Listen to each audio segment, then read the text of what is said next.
নমস্কাৰ প্ৰিয় দৰ্শক, মই এষ্ট্ৰলজাৰ ডক্টৰ মঞ্জুশ্ৰীয়ে মা দুৰ্গাৰ চৰণত আপোনালোক সকলোৰে বাবে মংগল কামনা কৰি দৈনিক ৰাশিফলৰ শিতানত উপস্থিত হৈছোঁ। আজি 1947 শকাব্দৰ আহাৰ মাহৰ 4 দিন, ইংৰাজী 19 জুন, বৃহস্পতিবাৰ।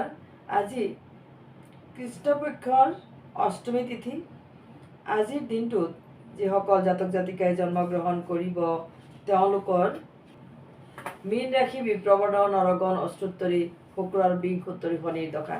আজিৰ দিনটোত সূৰ্যোদয় 4:54:26, সূৰ্য অস্ত যাব 6:20:53। এইখিনিতে জনাওঁ যে বাস্তুসন্মত কিছুমান সহজ সৰল বিধান যি অৱলম্বন কৰি আপুনি জীৱনটো সুখী আৰু সমৃদ্ধিশালী কৰি তুলিব, তাৰ বিষয়ে কিছু কথা। বিমৰ তলত বহি আপুনি কাম কাজবোৰ কৰে নেকি? বা পিলাৰৰ একেবাৰে ওচৰত, পিলাৰৰ গুৰিত বহি কাম কাজবোৰ কৰে নেকি? যদি কৰে তেনেহ'লে এয়া সোনকালে বৰ্জন কৰিব, কিয়নো ইয়াৰ পৰা আপোনাৰ শৰীৰ আৰু মনৰ ওপৰত অশুভ প্ৰভাৱিত কৰিব পাৰে।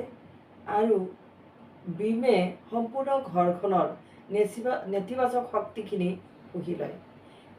বিমে বা পিলাৰে ঘৰৰ যিবিলাক নিগেটিভিটি গোটেইখিনি টানি ৰাখে তাহাঁতে। গতিকে তাৰ গুৰিত যদি আমি কাম কৰোঁ বা দিনৰ দিন আমি তাতে বহি পেলাই কথা পাতোঁ, কাম কৰোঁ, বা সদায় যদি আমি ব্যৱহাৰ কৰোঁ এই জেগাডোখৰ, তেনেহ'লে আমাৰ শাৰীৰিক স্বাস্থ্যৰ হানি হ'ব, মানসিক স্বাস্থ্যৰ হানিও হ'ব। গতিকে আমি বিমৰ তল বা পিলাৰৰ গুৰি সদায় বৰ্জন কৰোঁ। পিলাৰৰ পৰা অকণ আঁতৰত বহিব লাগে, কিয়নো পিলাৰৰ যি অশুভ শক্তি শুহি লয়, সেই শক্তিবিলাক যেতিয়া আমি ওচৰত বহি কাম কৰিম, সেয়া আমাৰ গালৈ ট্ৰান্সফাৰ হ'ব পাৰে, যি পৰিৱৰ্তন কৰিব পাৰে। গতিকে আমি সদায় ইয়াৰ পৰা সতৰ্ক হোৱা উচিত। আৰু কিছুমান কথা আমি চিন্তা কৰিব চলিব লাগে। আমি কোনমুৱা হৈ শয়ন কৰোঁ, ৰাতি শুওঁতে কোনমুৱা হৈ শুওঁ, কোনফালে আমি শিৰ দিওঁ বা মূৰটো আমি কোনফালে কৰি শুওঁ। যদি অনুকূল দিশত আমি শয়ন কৰোঁ বা মূৰটো ৰাখি আমি শুওঁ, তেনেহ'লে আমাৰ 7টা চক্ৰ, যি 7টা চক্ৰ আমাৰ গাত আছে, সেয়া আমাৰ শৰীৰত যি 7টা চক্ৰ আছে, সেয়া টোপনিত সক্ৰিয় হৈ উঠে। আৰু এই সক্ৰিয় চক্ৰৰ বাবে সাংসাৰিক সমস্যাবোৰ আমি নিজেই নিজৰ বুদ্ধিৰ বলত, নিজৰ ক্ষমতাৰ বলত আমি ইয়াৰ সমাধান কৰি ল'ব পাৰোঁ। যিহেতু টোপনিত আমাৰ 7টা চক্ৰ জাগৃত হয় আৰু 7টা চক্ৰ সক্ৰিয় হৈ উঠে, গতিকে আমি বলৱান, টোপনিৰ পৰা উঠি আমি বলৱান, সুস্থ মগজুৰে আমি সকলোখিনি চিন্তা কৰিবলৈ সক্ষম হওঁ। ঘৰৰ স্নান গৃহ, যি আমাৰ বাথৰুম বুলি কওঁ আমি, স্নানাগাৰ আৰু শৌচালয়ৰ ওপৰত লক্ষ্য ৰাখিব লাগে। আমি ঘৰ বা কৰ্মস্থানৰ শৌচালয় বা স্নানাগাৰ আমি সদায় দুৱাৰ বন্ধ কৰি ৰাখিব লাগে। দুৱাৰ খুলি ৰাখিলে ইয়াৰ নেতিবাচক প্ৰভাৱ আমাৰ নিজৰ শৰীৰত পৰে, মনৰ ওপৰত পৰে। গতিকে আমি আমাৰ শৌচালয়ৰ দুৱাৰ কেতিয়াও খুলি ৰাখিব নালাগে। শৌচালয়ৰ খোলা দুৱাৰে শৰীৰ আৰু মন অশুদ্ধ কৰে, অশুভ প্ৰভাৱ পেলায়। গতিকে আমি এইফালে নজৰ ৰাখিব লাগে। যিয়ে নহওক, এইবাৰ ৰাশিফল লৈছোঁ। প্ৰথমতে মেঘ ৰাশিৰ কথা। ভ্ৰমণৰ সুযোগে আনন্দিত কৰিব। আজি সৰু সুৰা অসুখক আওকাণ নকৰিব আজি মেঘ ৰাশিৰ লোকসকলে। দাম্পত্যত সুখী হ'ব। সন্তানৰ পঢ়া শুনাৰ প্ৰতি নজৰ দিব। আজিৰ বাবে শুভ ৰং হালধীয়া আৰু শুভ সংখ্যা 3 হ'ব। এইবাৰ বৃষ ৰাশি সমজুৱা কামে উপকৃত কৰিব, লগতে আৰ্থিক দিশতো ভাল ফল পাব। বিবাহ উপযোগী কন্যাৰ বিবাহৰ বাবে আজি কথা বতৰা পাতিব পাৰে। আজি এটি উত্তম দিন। আজিৰ বাবে শুভ ৰং আকাশী আৰু শুভ সংখ্যা 2 হ'ব। আজি আকাশী ৰঙৰ লগতে আপুনি পাতল সেউজীয়া বা পাতল নীলা ৰঙো ব্যৱহাৰ কৰিব পাৰে। এইবাৰ মিথুন ৰাশি কথা বতৰাত সাৱধান হ'ব। খং, ৰাগ আৰু উত্তেজনা দ্ৰব্য সম্পূৰ্ণৰূপে বৰ্জন কৰিব। আজি বিদ্যাৰ্থীৰ বাবেও দিনটো বাধাৰ মাজেৰে পাৰ হ'ব। দাম্পত্যত আজি কিছু অশুভ মনোভাৱে স্থান ল'ব পাৰে। আজিৰ বাবে শুভ ৰং কমলা আৰু শুভ সংখ্যা 1 প্ৰয়োগ কৰিব। এইবাৰ কৰ্কট ৰাশি মনোবল বৃদ্ধি কৰি কামত মন দিব। কৰ্মবাধা আঁতৰ হোৱাৰ আজি এটি ভাল দিন। চিকিৎসক তথা শিল্পী সাহিত্যৰ কৰ্মীৰ শুভ দিন। আপুনি এই সময়খিনিত মনটো সক্ৰিয় কৰি ৰাখিব আৰু ইতিবাচক চিন্তাৰে দিনটো শুভাৰম্ভ কৰিব, কিয়নো আপোনাৰ শাৰীৰিক আৰু মানসিক অশান্তিয়ে লগ দিব পাৰে। বিদ্যাৰ্থীয়ে সাহস আৰু মনোবল বৃদ্ধি কৰিব। আৰু আজি আপুনি শুভ ৰং ৰঙচুৱা আৰু শুভ সংখ্যা 3 ব্যৱহাৰ কৰিব। লগতে যদি আপুনি পাৰে তেনেহ'লে বৃদ্ধ ব্ৰাহ্মণ বা নিডি পাৰ্চন যিসকল তেওঁলোকক আপুনি এটা ভোজনী দান কৰিব। ভোজনী দানটো আপুনি এনেদৰে হালধীয়া বস্তু অলপ দিব, হালধীয়া লগতে দিব যেনেকৈ হালধি, মালভোগ কল, তাৰপিছত কল হিচাপে আপুনি মালভোগ কলেই দিব আৰু হালধীয়া কাপোৰ দিব পাৰে দানত। গতিকে হালধীয়া বস্তুৰ ভিতৰত দালি, মগুৰ দালি বা বুটৰ দালি এয়াও দিব পাৰে। গতিকে এইখিনি বস্তু দক্ষিণাৰে সৈতে দান কৰিব। আপোনাৰ যি অশুভ সময় পৰিছে এই অশুভ সময়খিনি বহুত পৰিমাণে লাঘৱ হ'ব আৰু এই সময়খিনিত আপুনি এটা সুস্থ পৰিৱেশ গঢ়ি তুলিবলৈ সক্ষম হ'ব। যিয়ে নহওক, এইবাৰ সিংহ ৰাশিৰ কথা কৈছোঁ।